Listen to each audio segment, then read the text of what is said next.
have to remember to sit up straight. I do get messages, you're slouching. Gary's here, Pete's here, you're here. Welcome to the Garage and the Court of Public Opinion for our Thursday Facebook posting. Where do we start? The fuel excise relief that we've enjoyed, all 23 cents of it. We've enjoyed that over the last little while. Well, it's about to end. But if the gods smile upon us, it could be that the Strait of Hormuz will open and restore 20% of the vital world trade upon which we depend.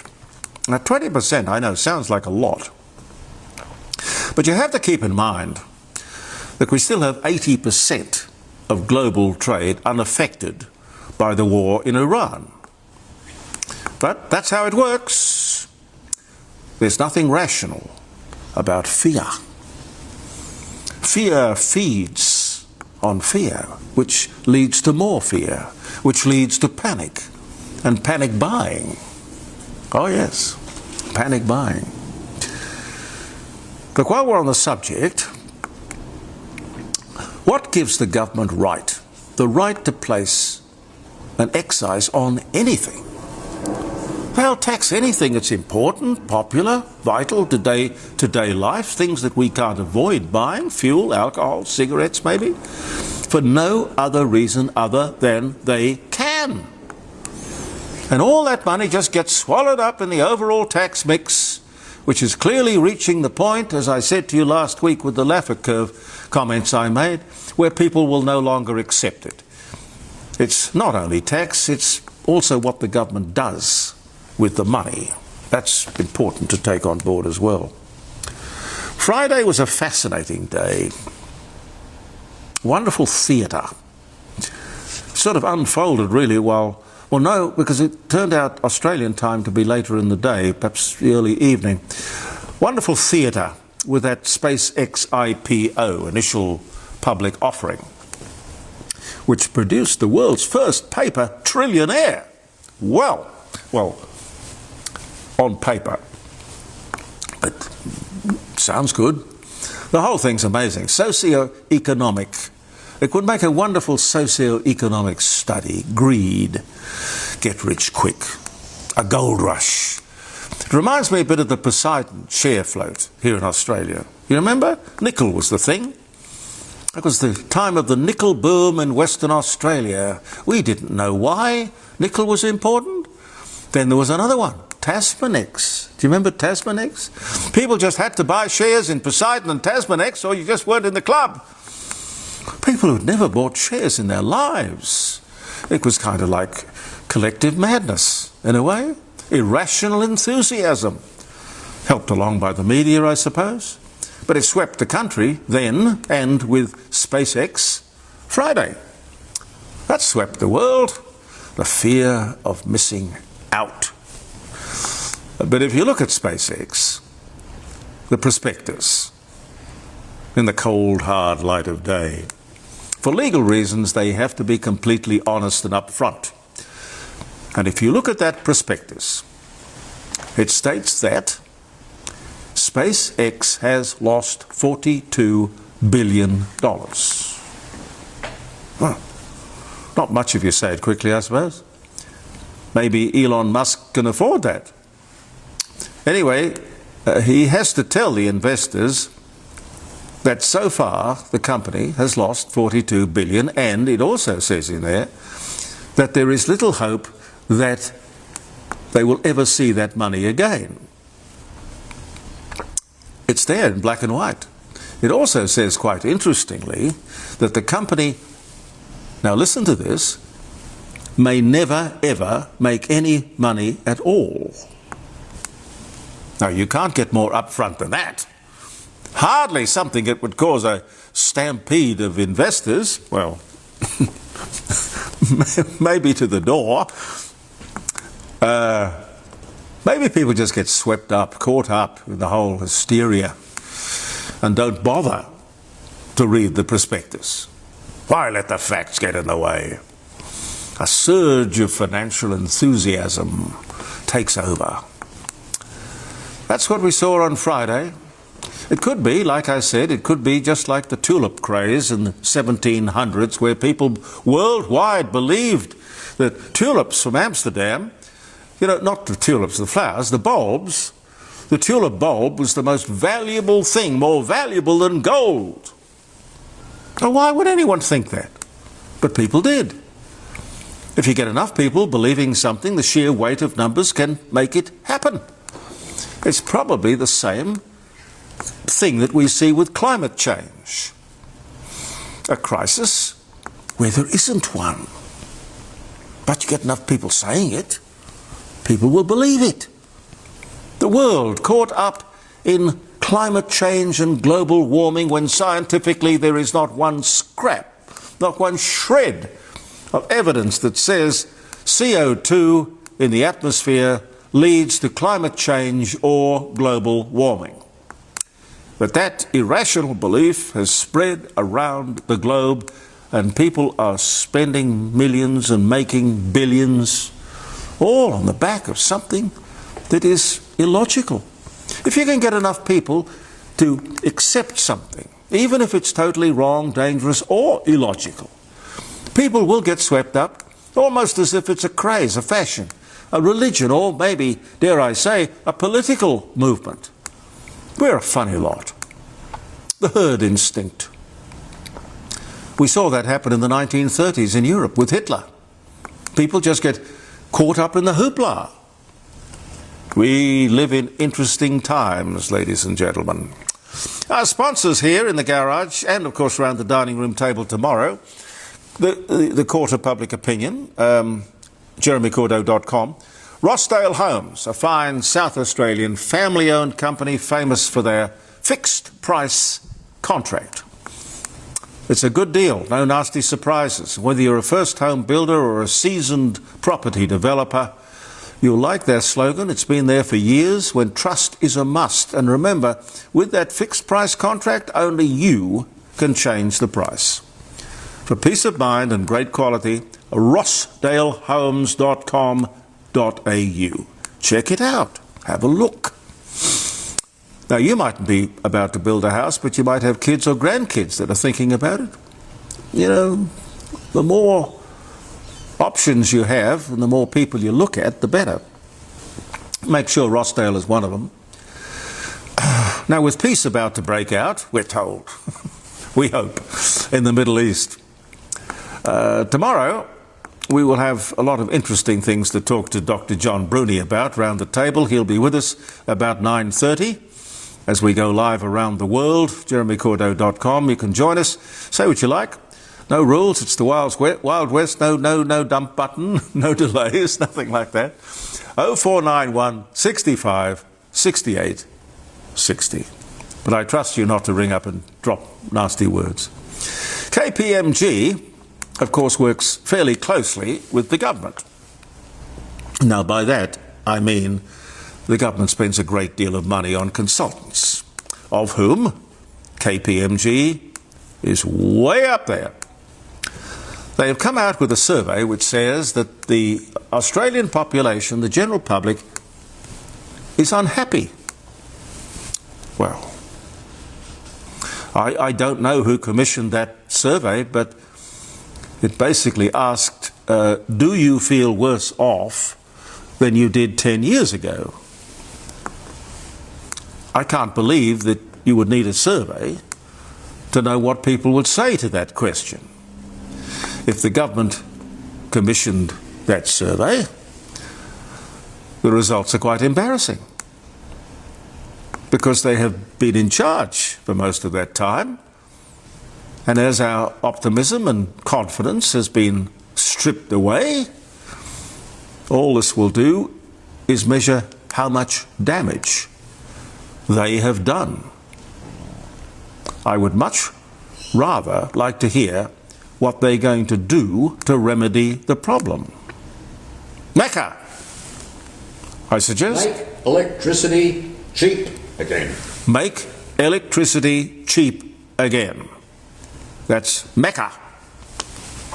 That would be a great start, fellas. The Murdoch Children's Research Institute, a very august organisation, highly reputable, after considerable study, say the more time a child spends on a social media screen, the worse his or her mental health. They spell it out. 2 hours a day can do a great deal of harm. It's something that we'll put to our guest on tomorrow's show, an expert on education. His name is Dr. Kevin Donnelly. He's written a book called The War on Woke, and you'll find him fascinating. He knows a great deal about educating our kids. The reliance on the screen, big or small, I don't go along with it. Pen and paper. Did I bring it? Yeah, I did. Pen, ladies and gentlemen. Paper. I think the old-fashioned way is better. Cursive. Yep. Learn how to write, learn how to spell, all sinks into the brain much faster. A much better way to educate a child. Using our brain is really the way or the reason we go to school or university in the first place. At the moment, I expect what we get in those institutions is more about indoctrination and politics than it is about turning out well-rounded, educated, knowledgeable men and women. But we'll talk about that. I'd like to say that Andrew Leigh is an interesting fellow, minister for several things, but I want to talk to you about his appearance at the press club last week, where he was wearing his Minister for Charities hat. Quite senior in the government, Bachelor of Economics. He was at the press club holding court, and charities, of course, his wheelhouse. I don't think the journalists at that luncheon, had too much knowledge about charities anyway, but I listened intently. If you Google and ask the question, how much is a charity required by law to give to the cause for which the money is collected? You will find that there is no law at all. There is a very loose interpretation, a wide open door for rorts, cons and frauds. The question is, are these gaping holes there by design? How could a government seriously frame a law controlling and guiding the charitable dollar which says that no charity has to give any money that is collected for the cause, to the cause whatsoever? Who in his right mind would come up with a law like that and not expect fraud? If you dig into it a little bit further, you'll see that some charities, in fact, don't give a single penny to the cause. No one goes to jail. The charities continue on their merry and very profitable way. By profitable, I mean I'm talking $222 billion a year. That's big business. This is under a law that this government allows to exist and probably indeed wrote. Now, I remember I had Andrew Leigh as a guest on my evening show when I was at 5AA. I put some of these questions to him because people had in the past put them to me privately and on the air, and I'll never forget his answer. He said, "Don't go there, Jeremy. It's an empty church." Yes, Minister. Why, Minister? Strange. As I said, don't forget to tune in tomorrow for Dr. Kevin Donnelly. His new book, War on Woke, really puts the cat among the pigeons when it comes to the classroom. He'll be there just after Professor Plimer, who's always a delight to have on the show. Stacks of other guests and interesting stuff. Wall to wall, 3 hours, 9 to 12, jeremycordeaux.com. Around the dining room table, brought to you with the best wishes of Rossdale Homes. Are we nearly out of time? Okay. One more? Yeah. Maybe? Yeah. I'm told by a friend, in fact, my friend right here, that Centrelink will not take calls anymore. No. They will not take calls anymore. Yes, you heard us right. You can't ring Centrelink. They just tell you with a recorded message or AI to go to the computer. What happens if you don't have a computer? What happens if you don't know how to use a computer? What about the days when you could pick up a telephone and maybe an old-fashioned Bakelite phone, or maybe even, dare I say, one like this, and actually have the temerity to speak to a person? Huh? When will government and departments and commercial operators realize the harm that they are doing to themselves, their reputation and their bottom line? We want to speak to someone, a human. That's good for employment. It's also good common sense. By the time you get through the push 1, push 2, push 3, push 4, and then all the subsets of those numbers, it really is like going down a rabbit hole. It makes people angry. These people don't want to know, it would seem, about their customers or their clients or their constituents. We are just a bloody nuisance, aren't we? Now, this has to stop. Someone has to stop the offshoring of call centres, where we end up talking to people, when we eventually talk to somebody, who can't understand us and we can't understand them. Who the hell thought that was a good idea? You could actually, in frustration, throw the telephone through the wall. It's so frustrating. No, no, no, no, no, no, no. We want a single, simple phone number. So, okay, we dial it up. You can direct us to sales or accounts or purchasing or deliveries, whatever. That's fine. But we want to ultimately speak to a person who speaks English. Okay? Now, I suppose I'm really out of time. It's the 18th. Golly. Happy birthday. Wedding anniversary. Special day. Hope it's especially nice. Winston Churchill gives his famous, "This was their finest hour" speech. What was it? If the empire should last 1,000 years, they will say that this was its finest hour. It was to the House of Commons, urging perseverance in the war after the Dunkirk evacuation and the fall of France. Dark days indeed, ladies and gentlemen. 1940 was the year. And speaking of those times, Vera Lynn, British popular singer, known as the sweetheart of the forces, We'll Meet Again, The White Cliffs of Dover, and I loved her version of The Land of Hope and Glory. We had her on the show when I was at 5DN. I remember clearly, wonderful guest. She dies at 103 on this day in 2020. Roald Amundsen. Now, I'm told by my Norwegian wife, Kari, to always pronounce his name properly. It's not Amundsen. Apparently I've got to say Amundsen. Amundsen.